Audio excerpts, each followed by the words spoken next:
صرف سنتوں کا مذاق ہی نہیں، سنتوں کا مذاق اڑائیں گے، وَيَتَبَاهَوْنَ بِمُخَالِفَتِهِ، اور دوسرا یہ کہ سنت کی مخالفت پر فخر بھی کریں گے۔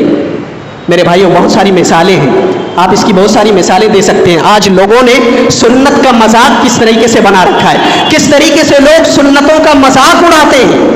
میرے بھائیوں آج اہل حدیث بہت ساری ایسی سنتیں ہیں جس پر عمل کرتے ہیں، لیکن دوسرے فرقے کے لوگ اس پر عمل نہیں کرتے، اور وہ کیا کرتے ہیں، ان سنتوں کا مذاق اڑاتے ہیں۔ مثال کے طور پر اہل حدیث رفع الیدین کرتے ہیں۔ رفع الیدین یہ اللہ کے نبی صلی اللہ علیہ وسلم کی سنت ہے اور صحیح احادیث سے ثابت ہے، تو رفع الیدین احادیث کا یہ صحیح احادیث سے جو چیز ثابت ہے اہل حدیث جو ہے اس پر عمل کرتے ہیں۔ تو اس کا مذاق اڑاتے ہوئے کیا کہتے ہیں کہ اہل حدیث جو ہے رفع الیدین کو وہ مکھی اڑانے سے تعبیر کرتے ہیں کہ یہ رفع الیدین کرتے گویا کہ مکھیاں بھگا رہے ہوں۔ تو یہ کیا ہے، اللہ کے نبی صلی اللہ علیہ وسلم کی سنت کا مذاق اڑانا ہے۔ یہ وہی لوگ ہیں جن کے تعلق سے امام زہری رحمۃ اللہ علیہ کہہ رہے ہیں کہ ایسے لوگوں کو کیا ہوگا جو اللہ کے نبی صلی اللہ علیہ وسلم کی سنت کا مذاق اڑائیں گے، اور دوسرا یہ کہ اس پر فخر بھی کریں گے۔ آج فخر بھی کرتے ہیں لوگ، ان کی تردید کر کے، سنتوں کی مخالفت کر کے، اس کا مذاق اڑا کر کے پھر اس پر فخر بھی کرتے ہیں۔